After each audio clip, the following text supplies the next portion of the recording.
You've probably heard people say that the brain is like a muscle, but have you ever wondered if you can actually train it to become stronger, faster, and more efficient?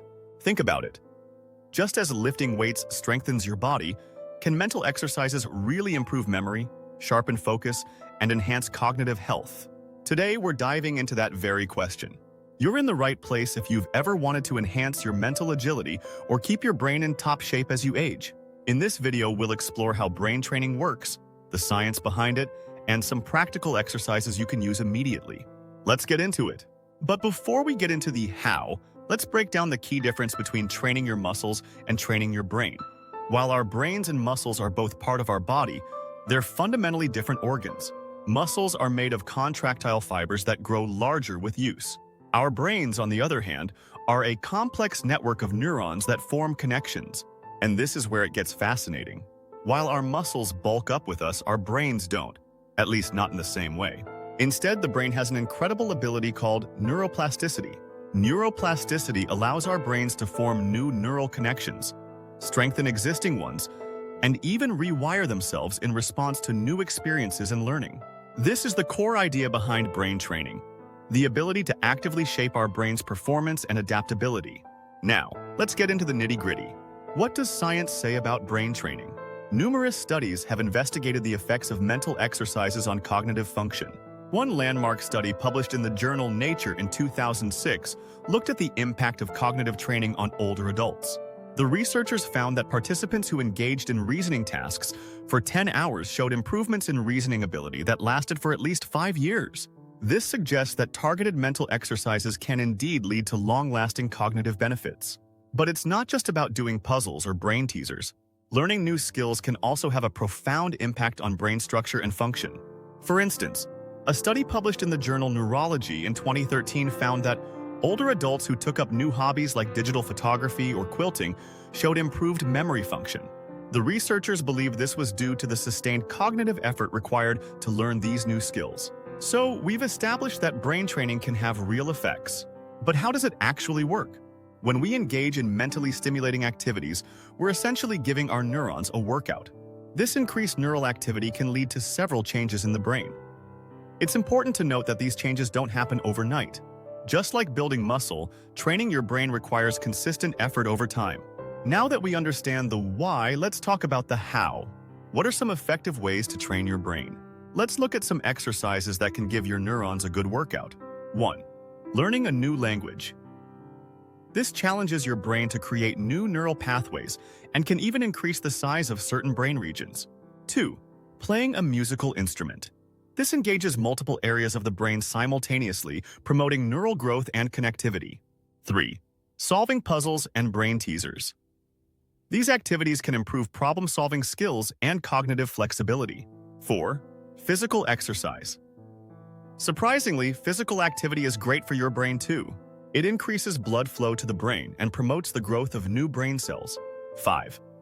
Meditation and mindfulness. These practices can actually change the structure of your brain, improving focus and emotional regulation. Remember, the key is variety. Just like you wouldn't only do bicep curls at the gym, you shouldn't stick to just one type of brain exercise. Now, before you rush off to download every brain training app out there, let's pump the brakes for a moment. While there's evidence supporting the benefits of brain training, it's not without controversy. Some studies have questioned the extent to which brain training exercises translate to real-world cognitive improvements.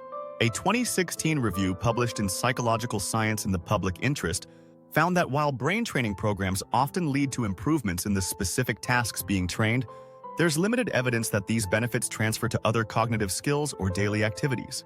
This doesn't mean brain training is useless. Rather, it suggests that we need to be realistic about what it can achieve. Brain training isn't a magic bullet that will turn you into a genius overnight. Instead, think of it as part of a holistic approach to cognitive health. So, how can you incorporate brain training into your daily life? Here are some practical tips. Set aside dedicated time. Just like you'd schedule a workout, set aside time for brain exercises. Start small. Begin with short sessions and gradually increase the duration and difficulty. Mix it up. Engage in a variety of activities to challenge different cognitive skills. Make it social. Join a book club or take a class. Social interaction is great for brain health. Stay consistent. Remember, It's a regular practice that leads to lasting changes. Challenge yourself. Push beyond your comfort zone. That's where the real growth happens. And here's a bonus tip. Combine brain training with physical exercise. Try listening to a language learning podcast while jogging, or discuss a challenging topic with a friend during a walk. Before we wrap up, let's zoom out and look at the bigger picture. All this brain training contributes to what scientists call cognitive reserve. Cognitive reserve is like a buffer against cognitive decline. It's built up through education, mental stimulation, and varied life experiences. The more cognitive reserve you have, the more resilient your brain is to age-related changes or even damage. So when you engage in brain training, you're not just improving your current cognitive function, you're investing in your future brain health. So, can you really train your brain like a muscle? Well, yes and no. While our brains don't bulk up like biceps, they do adapt and change in response to mental challenges. Brain training can lead to improvements in specific cognitive skills and potentially contribute to overall brain health. However, it's not a cure-all, and the effects may be more subtle than dramatic. The key takeaway? Keep learning, keep challenging yourself, and maintain a variety of mentally stimulating activities throughout your life. Your brain will thank you for it. And remember, just like physical fitness, cognitive fitness is a journey, not a destination. So keep those neurons firing and never stop growing. Thanks for joining me on this deep dive into brain training. If you found this video helpful, don't forget to like and subscribe. And hey, why not give your brain a little workout right now by leaving a comment sharing your favorite brain training activity? Until next time, keep thinking big.